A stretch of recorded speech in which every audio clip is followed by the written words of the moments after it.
Hello बच्चों, आगे हम समझते हैं नर्स्ट इक्वेशन जो हमारी काफ़ी इंपॉर्टेंट रिएक्शन है। बोर्ड में 3 नंबर का न्यूमेरिकल यहाँ से हमें मिल जाता है यूजुअली। तो उससे पहले हम ये समझते हैं गिब्स फ्री एनर्जी क्या है और इसका रिलेशन क्या होता है थर्मोडायनेमिक्स के अकॉर्डिंग। तो अकॉर्डिंग टू थर्मोडायनेमिक्स क्या कहता है कि जब हम गिब्स फ्री एनर्जी की बात करते हैं, गिब्स फ्री एनर्जी क्या होता है? गिब्स फ्री एनर्जी आसान भाषा में समझे तो ये हमें मैक्सिमम यूज़फुल वर्क के बारे में बताता है। ठीक है, मैक्सिमम यूज़फुल वर्क डन। ठीक है, कि हम किसी प्रोसेस से कितना यूज़फुल काम निकाल पा रहे हैं वो हम गिब्स फ्री एनर्जी की टर्म्स में एक्सप्रेस करते हैं। ठीक है, तो थर्मोडायनेमिकल इक्वेशन होती है हमारी गिब्स फ्री एनर्जी की, delta G is equal to delta G not plus R T L N Q. Q क्या है यहाँ पर? Reaction quotient. तो रिएक्शन क्वॉशेंट क्या होता है? Concentration of product raise to power its coefficient और concentration of divide by concentration of reactant raise to power its coefficient. ठीक है, ये रिएक्शन क्वॉशेंट होता है। अच्छा, समझते हैं क्या क्या चीज़ें ये। डेल्टा जी है Gibbs free energy at any given temperature, eight any given temperature. Delta G not है हमारा gives free energy at standard conditions, जब हमने स्टैंडर्ड कंडीशंस ले रखी है। टेम्परेचर 298 केल्विन है, गैस का प्रेशर हमारा 1 बार है। ठीक है, और कॉन्सेंट्रेशन हमारी सॉल्यूशन की क्या है? 1 मोलर। तो हम जो उस टाइम पर हमारा गिब्स फ्री एनर्जी निकाला जाता है वो हमारा डेल्टा जी नॉट होता है। आर हमारा यहाँ गैस कांस्टेंट है, टी हमारा गिवन टेम्परेचर है, और ये एल एन नेचुरल लॉग। ठीक है, L N of reaction quotient. ठीक है, अगर हम इसको अपनी इलेक्ट्रोकेमिकल रिएक्शंस के हिसाब से देखें तो हम इसको किस तरीके से एक्सप्रेस कर सकते हैं? देखो, इलेक्ट्रोकेमिस्ट्री में हम यहाँ पर बात कर रहे हैं कि हमने केमिकल चेंजेस से क्या करानी है? केमिकल चेंजेस से हमें क्या लेना है? इलेक्ट्रिकल एनर्जी प्रोड्यूस करवानी है। ठीक है, केमिकल रिएक्शंस करानी है, केमिकल रिएक्शंस की मदद से हमें वहाँ पर इलेक्ट्रिसिटी प्रोड्यूस करानी है। मतलब क्या है? बेसिकली जो हमारा यहाँ पर गिब्स फ्री एनर्जी होगा वो किस लिए काम में लेके आ रहे हैं, मतलब गिब्स फ्री एनर्जी का हमने क्या मतलब समझा है? Useful work done. तो यहाँ जो काम होगा वो कौन सा काम होगा? Electrical work done. तो उसके लिए जो एक्सप्रेशन होता है वो क्या होता है? Delta G is equal to minus F E cell, minus N F E cell. N क्या है यहाँ पर? Total number of electrons transfer, एक जगह से दूसरी जगह कितने इलेक्ट्रॉन्स जा रहे हैं। एफ हमारा क्या है? फैराडे कांस्टेंट, जिसकी वैल्यू होती है 96500 कूलम। ठीक है, ये बताता है एक मोल चार्ज को जब लेकर जाया जा रहा है एक पॉइंट से दूसरे पॉइंट तक। लाइक फॉर एग्जांपल एक ही इलेक्ट्रॉन जा रहा है, तो एक इलेक्ट्रॉन का मतलब ये नहीं है एक सिंगल इलेक्ट्रॉन, इसका मतलब है एक मोल इलेक्ट्रॉन एक पॉइंट से दूसरी पॉइंट पर जा रहे हैं। एन की वैल्यू 2। एफ का मतलब क्या है कि ये जो हमारे नंबर ऑफ इलेक्ट्रॉन एक्सचेंज है वो तो 2 दिख रहे हैं, 2 इलेक्ट्रॉन का हमें कहीं ट्रांसफर दिख रहा है। तो इसका मतलब क्या है कि 2 मोल्स ऑफ इलेक्ट्रॉन ट्रांसफर हो रहे हैं। तो 2 मोल्स इलेक्ट्रॉन ट्रांसफर होंगे तो उसमें कितना चार्ज लगेगा भाई? 1 मोल के लिए 1 फैराडे चार्ज यूज होता है, तो 2 मोल के लिए कितना होगा? 2 फैराडे चार्ज। राइट, क्लियर है। और ई हमारा क्या है? ई सेल हमारा क्या है? जो हमारा हम पोटेंशियल डिफरेंस निकालेंगे across the cell at any given condition. मतलब गिवन कंडीशन का मतलब क्या है कि टेम्परेचर हमारा कुछ भी हो सकता है और हमारी कॉन्सेंट्रेशन कुछ भी हो सकती है। सिमिलरली अगर हम डेल्टा जी नॉट की बात करते हैं तो डेल्टा जी नॉट हमें बताता है Gibbs free energy at standard condition, यानी कि जब हमारा प्रेशर 1 बार है, हमारा टेम्परेचर 298 केल्विन है, तो उस टाइम पर रिलेशन इसका कैसे आएगा? इलेक्ट्रिकल रिलेशन कैसे आएगा? Delta G not is equal to minus N F E not of cell. Same वही चीज है यहाँ पर, N is the number of electron, F 1 mole electron पे कितना चार्ज होता है वो, और ई नॉट सेल हमारा हो गया potential difference at standard condition. ठीक है, तो अब देखते हैं नर्स्ट इक्वेशन किस तरीके से हम बनाते हैं, किस तरीके से हमें समझनी है। अच्छा, मान लो हम हमारी एक इक्वेशन ले लेते हैं, कोई भी इक्वेशन ले लेते हैं कि फॉर एग्जांपल बेसिक इक्वेशन हमारी जो हम जिंक कॉपर सेल की लेते हैं। तो जिंक कॉपर सेल में हमने क्या समझा है कि जिंक जो होता है हमारा सॉलिड स्टेट में से किस में जा रहा होता है? Zn2 पॉजिटिव एक्वस के अंदर जा रहा होता है, और हमारा जो कॉपर 2 पॉजिटिव एक्वस आयंस हैं वो किस में जा रहे होते हैं, कॉपर सॉलिड में जा रहे होते हैं। ये एक हमारी रिप्रेजेंटेशन होती है, रिएक्शन रिप्रेजेंटेशन होती है फॉर जिंक कॉपर सेल। ठीक है, तो ये कहाँ से आई है, कैसे लिखी गई है, अगर किसी ने नहीं देखा है तो आप प्रीवियस वीडियोस चेक कर सकते हैं, वहाँ पर आपको ये मिल जाएगा। ठीक है, तो अब आगे समझते हैं।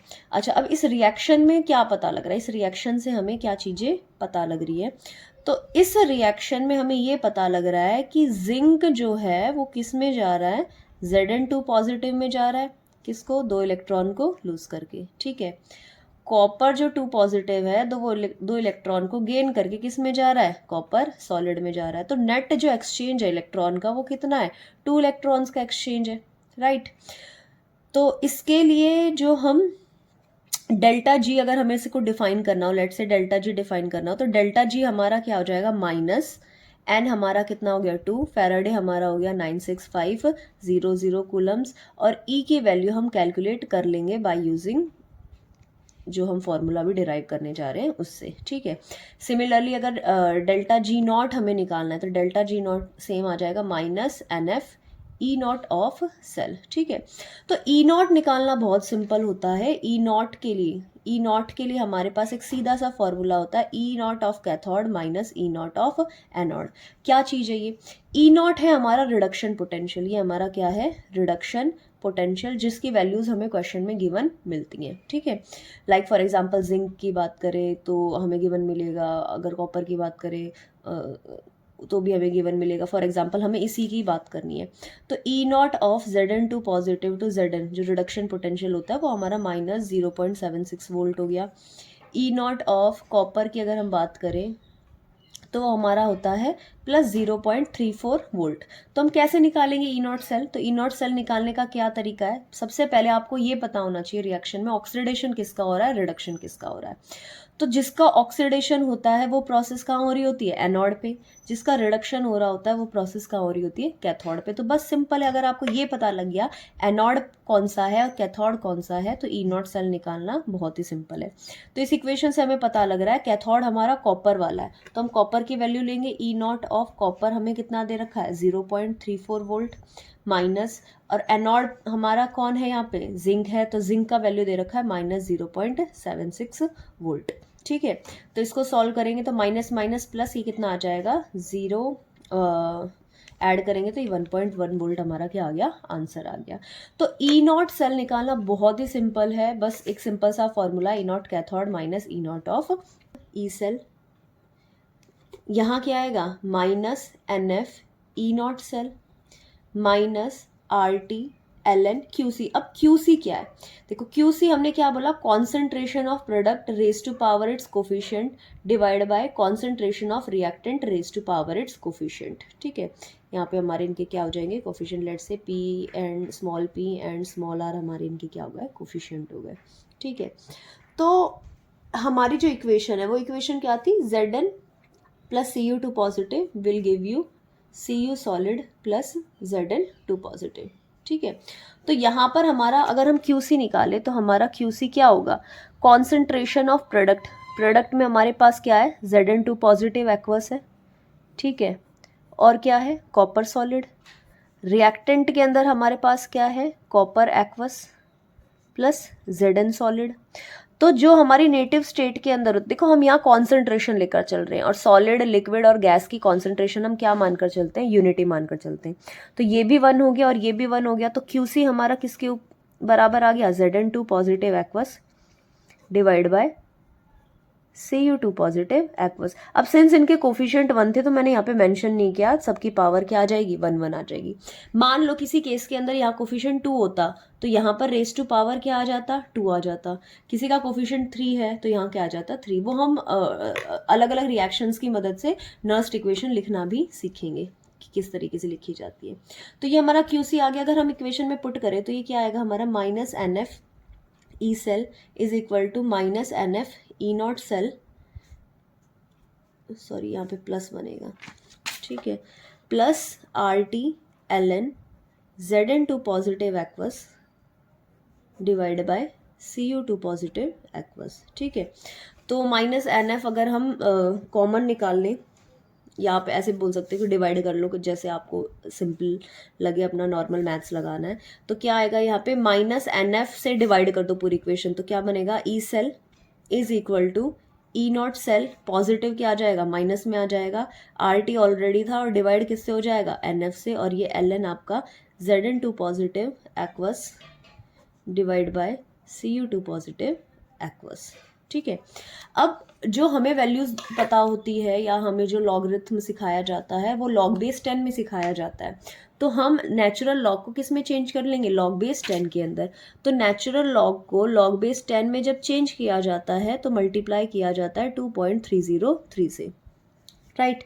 तो हमारी जो इक्वेशन बनेगी वो क्या बनेगी, E cell mine is equal to E not cell minus 2.303 R T divide by N F log Z N two positive aqueous divide by C U two positive aqueous. ठीक है, अब इसको हम देखो बार बार हम इनकी वैल्यूज पुट करेंगे, multiply करेंगे, फिर इनसे डिवाइड करेंगे, इससे अच्छा क्या है कि हम इसको रिड्यूस कर ले। तो क्यों, हमें जो क्वेश्चन मिलता है ना वो आपको 298 केल्विन पे मिलेगा जनरली। मान लो अगर इसके अलावा कोई टेम्परेचर मिलता है तो आपको यही रिलेशन यूज करना पड़ेगा, लेकिन अगर आपको 298 केल्विन दिया हुआ है क्वेश्चन के अंदर तो आप इतना बड़ा यूज मत करो, आप क्या करो, रिड्यूस फॉर्म यूज कर लो। तो इसकी रिड्यूस फॉर्म क्या है, देखो 2.303 वैल्यू कांस्टेंट है, आर गैस कांस्टेंट भी हमारा एक फिक्स वैल्यू होती है at a given pressure, temperature हमारा फिक्स कर दिया है 298 केल्विन, फैराडे कांस्टेंट की वैल्यू भी हमारे पास फिक्स है 96500 कूलम। तो इन सबको सॉल्व करके जो इसकी रिड्यूस फॉर्म बनती है वो क्या बनती है, E cell is equal to E not cell minus 0.059, सारा कुछ सॉल्व करके हमारे पास जो वैल्यू आती है वो क्या आती है, 0.059 डिवाइड बाय एन, क्योंकि एन हमारा कांस्टेंट नहीं होता। अगर हमारी रिएक्शन डिफरेंट है तो अलग अलग रिएक्शन में ट्रांसफर ऑफ इलेक्ट्रॉन भी हमें अलग अलग मिलेगा, तो एन हमारा कांस्टेंट नहीं होता है। ठीक है, और log Z N two positive aqueous divide by Cu2 positive aqueous. तो ये जो होता है, ये जो इक्वेशन हमने रिड्यूस की है यहाँ पर, डिराइव की है, इसी इक्वेशन को बोलते हैं नर्स्ट इक्वेशन बोला जाता है, जो एक फॉर्मूला बनता है, बहुत ही अच्छा फॉर्मूला है to calculate E cell for any given temperature condition. ठीक है, तो इसके अंदर क्या क्या चीजें हैं एक बार मैं वापस से समझा देती हूँ। ई सेल निकालना है तो ई सेल जो होता है हमारा किसके बराबर होता है, E not cell, E cell जो होता है हमारा वो किसके बराबर होता है, E not cell minus 0.059 over N log Z N two positive over C U two positive. अब हर इक्वेशन के लिए तो जेड एन टू पॉजिटिव और सी टू पॉजिटिव नहीं आएगा, तो हम इसको क्या बोल सकते हैं कि देखो जेड एन टू पॉजिटिव मतलब ऑक्सीडेशन हो रहा था, भाई जेड का क्या हो रहा था, ऑक्सीडेशन, और कॉपर का क्या हो रहा था, रिडक्शन। तो आप इस पार्ट को ये बोल सकते हो कि ई सेल जो होता है वो हमारा किसके बराबर होता है, E not cell minus 0.059 over N log oxidation की कॉन्सेंट्रेशन डिवाइड बाय रिडक्शन की कॉन्सेंट्रेशन। आप इसको क्या बोल सकते हो, लॉग ऑक्सीडेशन मतलब जिसका ऑक्सीडेशन हो रहा है वो उसकी कॉन्सेंट्रेशन डिवाइड बाय जिसका रिडक्शन हो रहा है वो उसकी concentration raise to power their coefficient. तो ये हमारी नर्स्ट इक्वेशन होती है। होप आपको समझ में आया होगा। कुछ और एग्जाम्पल से हम नर्स्ट इक्वेशन लिखना सीखेंगे, क्योंकि अगर आपको नर्स्ट इक्वेशन लिखनी आ गई अच्छे से तो आपके न्यूमेरिकल्स कोई गलत नहीं कर सकता। न्यूमेरिकल्स इसके बहुत आसान होते हैं, बोर्ड्स में तो स्पेशली 3 नंबर लेना बहुत आसान होता है अगर आपको नर्स्ट इक्वेशन सॉल्व करनी आती है तो। Thank you.